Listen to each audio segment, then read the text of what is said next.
Hello friends, welcome to tutorjoes. இந்த டாபிக்ல Tally Primeல company creation எப்படி பண்றதுன்னு தான் பார்க்க போறோம்.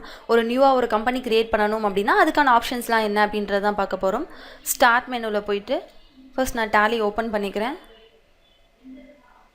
மேல Tally Primeனு ஒரு ஆப்ஷன் இருக்கு பாத்தீங்களா? இத டபுள் கிளிக் பண்ணீங்க அப்படினா Tally ஓபன் ஆயிடும். And அதே மாதிரி நீங்க டெஸ்க்டாப்ல ஷார்ட்கட் கிரியேட் பண்ணிருந்தீங்க அப்படினாலும் அந்த ஷார்ட்கட் யூஸ் பண்ணியும் Tally ஓபன் பண்ணிக்கலாம். ஓபன் பண்ண உடனே பாருங்க ஃபர்ஸ்ட் லிஸ்ட் ஆஃப் கம்பெனிஸ்னு சொல்லிட்டு ஒரு விண்டோ உங்களுக்கு ஓபன் ஆயிருக்கு. இதுவரைக்கும் நீங்க கிரியேட் பண்ண கம்பெனியோட நேம்ஸ் எல்லாமே உங்களுக்கு டிஸ்ப்ளே பண்ணி காட்டும். எனக்கு புதுசா ஒரு கம்பெனி கிரியேட் பண்ணனும் அப்படினா மேலே பாருங்க கிரியேட் கம்பெனின்னு ஒரு ஆப்ஷன் இருக்கு பாத்தீங்களா? இந்த ஆப்ஷனை கிளிக் பண்ணியும் நீங்க கம்பெனி கிரியேஷனுக்கான விண்டோவை அக்சஸ் பண்ணலாம்.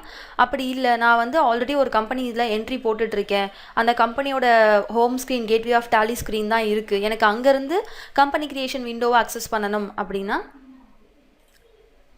இப்போதைக்கு நான் ஒரு கம்பெனி சூஸ் பண்ணிக்கிறேன். இந்த கம்பெனி சூஸ் பண்ண உடனே பாருங்க நேம் ஆஃப் கம்பெனில நான் சூஸ் பண்ண கம்பெனியோட நேம் வந்துருச்சு. இப்போ எனக்கு இதுக்கு பதிலா புதுசா ஒரு கம்பெனியை நான் கிரியேட் பண்ணனும் அப்படினு வெச்சுக்கோங்க. மேலே பாருங்க டாப் மெனு கொடுத்திருக்காங்க பாத்தீங்களா? இந்த டாப் மெனுல கம்பெனின்னு சொல்லிட்டு ஒரு மெனு இருக்கும் உங்களுக்கு. இந்த ஆப்ஷனை கிளிக் பண்ணீங்க அப்படினா கம்பெனி கிரியேஷனுக்கான கிரியேட், ஆல்டர், செலக்ட், சேஞ்ச், ஷட்னு சொல்லிட்டு கம்பெனிக்கு ரிலேட்டடா இருக்க எல்லா ஆப்ஷன்ஸுமே வந்து உங்களுக்கு டிஸ்ப்ளே ஆயிருக்கும். இதுல நீங்க கிரியேட் அப்படின்ற இந்த ஆப்ஷனை டபுள் கிளிக் பண்ணீங்கன்னா கம்பெனி கிரியேஷனுக்கான விண்டோ வந்து உங்களுக்கு ஓபன் ஆகும். இந்த கம்பெனி அப்படின்ற இந்த மெனுவை அக்சஸ் பண்றதுக்கு நீங்க மவுஸ் யூஸ் பண்ணியும் கிளிக் பண்ணலாம். அப்படி இல்லனா கீபோர்ட் ஷார்ட்கட் வந்து பாத்தீங்கன்னா Alt K அப்படின்ற அந்த ஷார்ட்கட் யூஸ் பண்ணியும் இந்த மெனுவை நீங்க ஓபன் பண்ணிக்கலாம். இப்போ இந்த கிரியேட் அப்படின்ற ஆப்ஷனை ஜஸ்ட் நான் கிளிக் பண்ண உடனே பாருங்க கம்பெனி கிரியேஷனுக்கான விண்டோ வந்து எனக்கு ஓபன் ஆயிடுச்சு. இந்த கம்பெனி கிரியேஷன் விண்டோல வந்து பாத்தீங்கன்னா இந்த சைடுல செக்யூரிட்டி கண்ட்ரோல் ஆப்ஷன், கீழ கரன்சிக்கான வேல்யூஸ் எல்லாமே பாத்தீங்கன்னா ஹைடா இருக்கு. எனக்கு அந்த ஆப்ஷன் எல்லாம் டிஸ்ப்ளே பண்ணி காட்டணும் அப்படினா இந்த கம்பெனி கிரியேஷன் விண்டோவை கஸ்டமைஸ் பண்றதுக்கு F12 ஷார்ட்கட் F12 பிரஸ் பண்ணுங்க. கிளிக் பண்ண உடனே பாருங்க கான்ஃபிகரேஷன் விண்டோன்னு சொல்லிட்டு உங்களுக்கு ஒன்று ஓப்பன் ஆயிருக்கு. இந்த விண்டோவில் கான்டாக்ட் டீட்டெயில்ஸ்க்கு மட்டும்தான் இப்போ எனக்கு எஸ் இருக்குது. எனக்கு செக்யூரிட்டி கண்ட்ரோல் ஆப்ஷன்ஸ் வேணும், அதே மாதிரி கரன்சியோட ஆப்ஷன்ஸ் எல்லாமே வேணும் அப்படின்னா கீழே இருக்க இந்த எல்லா ஆப்ஷன்ஸுக்குமே நீங்கள் வந்து எஸ் கொடுத்துக்கலாம். பாஸ்வேர்ட் செட் பண்ணுறது, செக்யூரிட்டி கண்ட்ரோல் ஆப்ஷன்ஸ் வேணும், அதே மாதிரி கரன்சி வேல்யூஸ் வேணும் அப்படின்னா இந்த எல்லா ஆப்ஷனுக்குமே நான் எஸ் கொடுத்துட்டு என்டர் பண்ண பாருங்கள் இந்த இடத்துல செக்யூரிட்டி கண்ட்ரோலுக்கான ஆப்ஷன்ஸும் உங்களுக்கு எனேபிள் ஆகிருக்கும். அதே மாதிரி கீழே கரன்சிஸ்க்கான ஆப்ஷன்ஸ் எல்லாமே வந்து உங்களுக்கு டிஸ்ப்ளே பண்ணி காமிச்சிருப்பாங்க. இது ஏன் உங்களுக்கு வந்து எனேபிள் பண்ற மாதிரி ஆப்ஷன்ஸ் கொடுத்திருக்காங்க அப்படினா மோஸ்ட்லி இந்த ஆப்ஷன் அதிகமாக நம்ம யூஸ் பண்ண மாட்டோம். ஜஸ்ட் என்டர் பண்ணிட்டு தான் போற மாதிரி இருக்கும். கீழ கரன்சி வேல்யூஸும் வந்து பாத்தீங்கன்னா கரன்சியோட பேஸ் வேல்யூ என்ன, ஃபார்மல் நேம் என்ன, இது மட்டும் தான் நம்ம பார்க்குற மாதிரி இருக்கும். மீதி ஆப்ஷன்ஸ் எல்லாமே ஜஸ்ட் நம்ம என்டர் தான் பண்ணுவோம். அந்த என்டர் பண்ற ப்ராசஸை கம்மி பண்றதுக்காக தான் உங்களுக்கு அதை டிசேபிள் பண்ணி வச்சிருப்பாங்க. உங்களுக்கு சப்போஸ் அந்த ஆப்ஷன் வேணும் அப்படின்னா நீங்க எனேபிள் பண்ணிக்கலாம். ஃபர்ஸ்ட் இப்போ நான் கம்பெனியோட நேம் கொடுத்துக்கிறேன். tutorjoes computer education. அடுத்தது கம்பெனியோட மெயிலிங் நேம் வந்து பார்த்தீங்கன்னா tutorjoesனு கொடுத்துக்கிறேன். கம்பெனியோட address,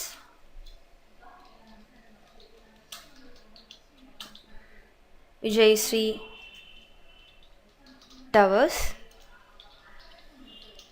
Vincent bus stop opposite. Next வந்து பார்த்தீங்கன்னா செரி ரோட். இல்லை கீழே வந்து பார்த்தீங்கன்னா ஸ்ட்ரீட் 1, ஸ்ட்ரீட் 2, சிட்டி அந்த மாதிரி எல்லா ஆப்ஷனுமே என்டர் பண்ணுறதுக்கு நீங்கள் என்ட்ரு கொடுத்தீங்கன்னா அடுத்தடுத்த காலம் உங்களுக்கு போயிட்டே இருக்கும். ஸோ உங்கள் கம்பெனியோட ஃபுல் அட்ரஸ் டீட்டெயில் நீங்கள் டைப் பண்ணணும் அப்படின்னாலும் டைப் பண்ணிக்கலாம். கீழே வந்து பார்த்தீங்கன்னா சிட்டி, சேலம் அப்படின்றத கொடுத்துக்கிறேன். உங்களுக்கு எவ்வளோ ஆப்ஷன்ஸ் வேணும்னாலும் இந்த அட்ரஸ் டீட்டெயில்ஸில் நீங்கள் என்ட்ரு கொடுக்க காலம்ஸ் உங்களுக்கு ஓப்பன் ஆகிட்டே இருக்கும். நெக்ஸ்ட்டு வந்து பார்த்தீங்கன்னா ஸ்டேட் வந்து நான் தமிழ்நாடு சூஸ் பண்ணிக்கிறேன். இந்த சைடில் வந்து பார்த்தீங்கன்னா ஸ்டேட்டுக்கான ஆப்ஷன்ஸ் எல்லாமே கொடுத்துருப்பாங்க. இப்போ நான் டிஏன்னு டைப் பண்ண உடனே டிஏக்கு ரிலேட்டடாக இருக்க ஆப்ஷன்ஸ் எல்லாமே உங்களுக்கு ஃபில்டர் ஆகிட்டு வந்திருக்கும். இல்லை தமிழ்நாடு அப்படின்றத நான் கிளிக் பண்ண உடனே எனக்கு இங்கே ஸ்டேட்டில் வந்து ஆட்டோ ஃபில் ஆகிடும். இந்த ஸ்டேட் அப்படின்ற ஆப்ஷன் வந்து கம்பல்சரி. எப்போ பார்த்தீங்கன்னா நீங்கள் டேக்ஸ் போடும்போது, இப்போ நீங்கள் ஜிஎஸ்டி கேல்குலேஷன்ஸ் போடுறீங்க, இல்லை ஜிஎஸ்டி என்ட்ரிஸ் போடுறீங்க அப்படின்னா ஸ்டேட் வந்து பார்த்தீங்கன்னா ரொம்ப கம்பல்சரியாக நீங்கள் சூஸ் பண்ணியிருக்கணும். அந்த ஸ்டேட் சூஸ் பண்ணதை வச்சு தான் நம்ம ஜிஎஸ்டியோட என்ட்ரிஸ் எல்லாமே போட முடியும். நெக்ஸ்ட்டு வந்து பார்த்தீங்கன்னா பின்கோட் 636007 கொடுத்துக்கிறேன். Telephone number 0427-403-7689. மொபைல் நம்பர் கொடுத்துக்கோங்க 0033176689. அடுத்து ஃபேக்ஸுக்கான நம்பர். ஃபேக்ஸ் வந்து பார்த்தீங்கன்னா ஃபஸ்ட்டு 3 நம்பர் வந்து நீங்கள் எந்த சிட்டியிலேருந்து அக்சஸ் பண்ணுறீங்களோ அந்த சிட்டியோட கோடாக இருக்கும். அதுக்கப்புறம் வந்து பார்த்தீங்கன்னா ஃபேக்ஸ் நம்பர் வந்து உங்களுக்கு கொடுத்துருப்பாங்க. அடுத்தது கம்பெனியோட மெயில் ஐடி இருந்ததுன்னா அந்த மெயில் ஐடி இந்த இடத்துல கொடுத்துக்கோங்க. நான் வந்து tutorjoes@gmail.com அப்படின்றத கொடுத்துக்கிறேன். நெக்ஸ்ட் வந்து பார்த்தீங்கன்னா வெப்சைட் அட்ரஸ் www.tutorjoes.in. இந்த ஆப்ஷன்ஸ் எல்லாமே நான் ஏன் ஃபில் பண்ணுறேன்னு பார்த்தீங்கன்னா, நீங்கள் வந்து ஸ்கிப் பண்ணிட்டும் போகலாம். கம்பெனியோட நேம் மட்டும் கொடுத்துட்டு ஸ்டேட்டு கண்ட்ரி மட்டும் நீங்கள் சூஸ் பண்ணிட்டு ஸ்கிப் பண்ணிட்டும் போகலாம். இங்கே நீங்கள் கொடுத்தீங்க அப்படின்னா உங்களுக்கு ஒரு இன்வாய்ஸ் பிரிண்ட் பண்ணும்போது உங்கள் கம்பெனியோட டீட்டெயில்ஸ் எல்லாமே வந்து பார்த்தீங்கன்னா ஆட்டோ ஃபில் ஆகிட்டு உங்களுக்கு நீட்டாக பிரிண்ட் ஆகும். இங்கே நீங்கள் கொடுக்கறத வச்சு தான் இன்வாய்ஸில் கம்பெனியோட டீட்டெயில்ஸ் எல்லாமே நம்ம பிரிண்ட் பண்ண முடியும். அதனால் இந்த டீட்டெயில்ஸ் எல்லாமே கரெக்டாக கொடுத்துக்கோங்க. நெக்ஸ்ட் வந்து பார்த்தீங்கன்னா ஃபினான்ஷியல் இயர் பிகினிங் அப்படின்னு சொல்லிட்டு ஒரு ஆப்ஷன் கொடுத்துருக்காங்க. இது வந்து ஃபினான்ஷியல் இயர் எப்பயுமே 1/4 தான் உங்களுக்கு ஸ்டார்ட் ஆகும். நீங்கள் எந்த இயரோட அக்கௌண்ட் மெயின்டைன் பண்ணுறீங்களோ அந்த இயர் மட்டும் நீங்கள் சேஞ்ச் பண்ணுற மாதிரி இருக்கும். நான் வந்து 2021 அக்கௌண்ட்ஸ் தான் மெயின்டைன் பண்ண போகிறேன். ஸோ 1/4/20 அப்படின்றதே கொடுத்துக்கிறேன். அதே மாதிரி புக் பிகினிங்ஸ் ஃப்ரம் அப்படின்றதையும் நான் சேம் அதே டேட்டே வச்சுக்கிறேன். சப்போஸ் நீங்கள் 21-22 அக்கௌண்ட்ஸ் போடுறதா இருந்தால் 1/4/21 அப்படின்ற டேட் வந்து நீங்கள் சேஞ்ச் பண்ணிக்கலாம். அடுத்து செக்யூரிட்டி கண்ட்ரோலுக்கான ஆப்ஷன் வந்து பார்த்தீங்கன்னா நான் எதுவும் சேஞ்ச் பண்ண போகிறதில்ல. ஸோ ஜஸ்ட் என்டர் மட்டும் பண்ணிக்கிறேன். ஒன்ஸ் நீங்கள் கம்பெனியோட டீட்டெயில்ஸ் எல்லாமே கொடுத்தோன்னே எல்லாம் கரெக்டாக கொடுத்துருக்கீங்களா அப்படின்னு செக் பண்ணிக்கோங்க. செக் பண்ணிவிட்டு ஃபைனலாக என்டர் ப்ரெஸ் பண்ணும்போது பாருங்கள் அக்செப்ட்டுக்கு எஸ் ஆர் நோ கேட்கும். நீங்கள் உங்களுக்கு டீட்டெயில்ஸ் எல்லாமே கரெக்டாக கொடுத்துருக்கீங்க ஓகே அப்படின்னா கீபோர்டில் ஒய் லெட்டர் ப்ரெஸ் பண்ணலாம். அப்படி இல்லைனா ஜஸ்ட் என்டர் கிளிக் பண்ணிங்க அப்படின்னாலும் உங்களுக்கு அந்த நேமில் ஒரு கம்பெனி க்ரியேட் ஆகிடும்.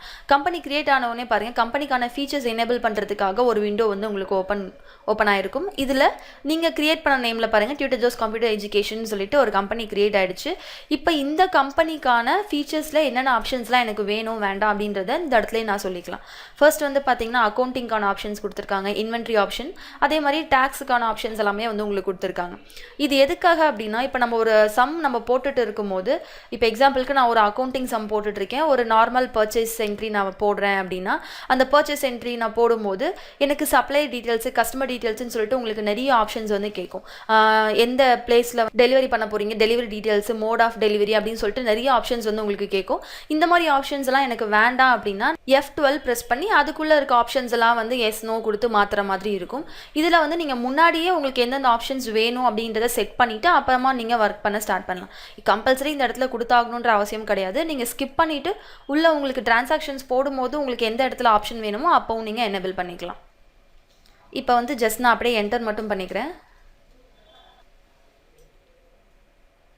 நோ கொடுத்துட்டு ஜஸ்ட் என்டர் மட்டும் பண்ணிக்கலாம். என்டர் பண்ணோன்னே பாருங்கள் அக்செப்ட் எஸ் ஆர் நோ கேட்கும். சேம் இதுக்கும் அதே ப்ராசஸ் தான். என்டர் ப்ரெஸ் பண்ணிங்க அப்படின்னா உங்கள் நேமில் ஒரு கம்பெனி வந்து க்ரியேட் ஆகிருக்கும். இந்த கம்பெனி க்ரியேட் ஆனவுடனே பாருங்கள் உங்களுக்கு டேலியோட ஹோம் ஸ்க்ரீன் வந்து வந்திருக்கும். இந்த ஹோம் ஸ்க்ரீனில் லெஃப்ட் சைட் கார்னரில் பார்த்தீங்கன்னா கம்பெனியோட டீட்டெயில்ஸ் எல்லாமே உங்களுக்கு கொடுத்துருப்பாங்க. இதில் நேம் ஆஃப் த கம்பெனி அப்படின்றது பார்த்தீங்கன்னா நீங்கள் என்ன நேமில் கம்பெனி க்ரியேட் பண்ணிங்களோ அந்த நேம் இந்த இடத்துல இருக்கும். அதே மாதிரி மேலே கரண்ட் பீரியட், எந்த இயர்க்கான பீரியட் நீங்கள் க்ரியேட் பண்ணியிருந்தீங்க. நான் வந்து 1/4/20 31/3/21 அப்படின்றது கொடுத்துருந்தேன். ஸோ கரண்ட் பீரியடில் உங்களுக்கு அது செட் ஆகிருக்கு. அதே மாதிரி கரண்ட் டேட் ஆப்ஷனில் வந்து பாருங்கள் 1/4/2020 உங்களுக்கு வந்திருக்கு. இது எதுக்காகனா இப்போ நான் ஃபர்ஸ்ட் டைம் இப்போ தான் கம்பெனி க்ரியேட் பண்ணிட்டு உள்ளே வந்திருக்கேன். இன்னும் நான் என்ட்ரிஸ் எதுவுமே நான் போட ஸ்டார்ட் பண்ணலை. அப்போ நான் என்ட்ரி போட ஸ்டார்ட் பண்ணேன் அப்படின்னா டேட்ஸ் வந்து நான் மாற்றுவேன். ஸோ லாஸ்ட்டாக நீங்கள் எந்த டேட்டில் என்ட்ரி போட்டுட்டு க்ளோஸ் பண்ணியிருப்பீங்களோ அந்த டேட் வந்து பார்த்தீங்கன்னா உங்களுக்கு கரண்ட் டேட்டாக அங்கே டிஸ்பிளே ஆகும். கீழே பாருங்கள் டேட் ஆஃப் லாஸ்ட் என்ட்ரி. நான் இது வரைக்கும் எந்த வவுச்சருமே என்ட்ரு பண்ணலை, எந்த ஒரு லெஜரும் நான் க்ரியேட் பண்ணலை. ஸோ அதனால் நோ வவுச்சர்ஸ் என்டர்ட் அப்படின்னு சொல்லிட்டு உங்களுக்கு டிஸ்பிளே ஆகிருக்கும். இங்கே கீழே பாருங்கள் இப்போ நான் க்ரியேட் பண்ணது டியூட்டர்ஜோஸ் கம்ப்யூட்டர் எஜுகேஷன் தான். மேலே பிஆர்எஸ் அப்படின்னு சொல்லிட்டு ஒரு டாபிக் வந்திருக்கு. இது வந்து நீங்கள் ரீசெண்டாக ஒர்க் பண்ண கம்பெனியோட நேம்ஸ் எல்லாமே இந்த இடத்துல காட்டும். சப்போஸ் உங்களுக்கு இங்கே டிஸ்பிளே ஆகக்கூடாது அப்படின்னா ஷட் கம்பெனி ஆப்ஷன் யூஸ் பண்ணிவிட்டு இங்கேருந்து நீங்கள் க்ளோஸ் பண்ணிக்கலாம். இப்போ எனக்கு அந்த பிஆர்எஸ் கம்பெனியை ஓப்பன் பண்ணணும் அப்படின்னா நான் திரும்பவும் கம்பெனி ஆப்ஷனுக்குள்ளே போயிட்டு செலக்ட் மெனு கொடுத்து நான் ஓப்பன் பண்ணணும் அப்படின்ற அவசியம் இல்லை. ரீசெண்டில் இருக்க இந்த நேமை நீங்கள் ஜஸ்ட்டு கிளிக் பண்ணிங்க அப்படின்னாலே ஆட்டோமேட்டிக்காக உங்களுக்கு ஸ்வாப் ஆகிடும். இப்போ பிஆர்எஸ்க்கான கம்பெனி தான் உங்களுக்கு ஓப்பன் ஆகிருக்கும். இதுக்குள்ளே பிஆர்எஸ்க்கான டீட்டெயில்ஸ் எல்லாம் நீங்கள் போடுறதா இருந்தால் போட்டுக்கலாம். இல்லை எனக்கு இந்த second company Tutor Joe's computer education அதுக்கான என்ட்ரிஸ் நான் போட போகிறேன் அப்படின்னா ஜஸ்ட் அதை கிளிக் பண்ணிங்க அப்படின்னா அப்படியே உங்களுக்கு ஸ்வாப் ஆகிக்கும். நீங்கள் ரீசெண்டில் என்னென்ன கம்பெனிஸ் ஓப்பன் பண்ணி வச்சுருக்கீங்களோ அந்த கம்பெனியோட டீட்டெயில்ஸை நீங்கள் வந்து அப்படியே இங்கேருந்தே உங்களால் ஸ்வாப் பண்ணிக்க முடியும். சப்போஸ் நான் வேறு கம்பெனி புதுசாக செலக்ட் பண்ணணும் அப்படின்னா மேலே இந்த கம்பெனி மெனு சேம் இதே கம்பெனி மெனுவை கிளிக் பண்ணுங்கள். கிளிக் பண்ணிவிட்டு கீழே பாருங்கள் செலக்ட்னு சொல்லிட்டு ஒரு ஆப்ஷன் இருக்குது பார்த்தீங்களா. இந்த செலக்ட் மெனுவை ஆக்சஸ் பண்ணி கூட நீங்கள் ஓப்பன் பண்ணிக்கலாம். இல்லை டீட்டெயில்ஸ் எதாவது நான் தப்பாக கொடுத்துருக்கேன் மாற்றணும், இல்லை கம்பெனியை delete பண்ணணும் அப்படின்னா அதுக்கு இந்த ஆல்டர் அப்படின்ற ஆப்ஷன். நீங்கள் ஆல்டர் மெனுவை கிளிக் பண்ணிவிட்டு அந்த ஆப்ஷனுக்குள்ளே போயிட்டு எந்த கம்பெனியோட டீட்டெயில்ஸை மாற்ற போகிறீங்க, அதே மாதிரி delete பண்ண போகிறீங்க அப்படின்றத சூஸ் பண்ணிவிட்டு நீங்கள் வந்து மாற்றிக்கலாம். ஃபார் எக்ஸாம்பிளுக்கு இப்போ நான் மொபைல் நம்பர் ஏதாவது தப்பாக கொடுத்துருக்கேன், இல்லை நேம் ஏதாவது தப்பாக கொடுத்துருக்கேன் அப்படின்னா இந்த ஆல்டர் ஆப்ஷன் கிளிக் பண்ணுங்கள். கிளிக் பண்ணோடனே ரீசெண்டில் ஓப்பனில் இருக்க கம்பெனி வந்து பார்த்தீங்கன்னா BRS and tutorjoes computer education. So இந்த 2 கம்பெனியோட நேம் வந்து உங்களுக்கு டிஸ்பிளே ஆகிருக்கும்.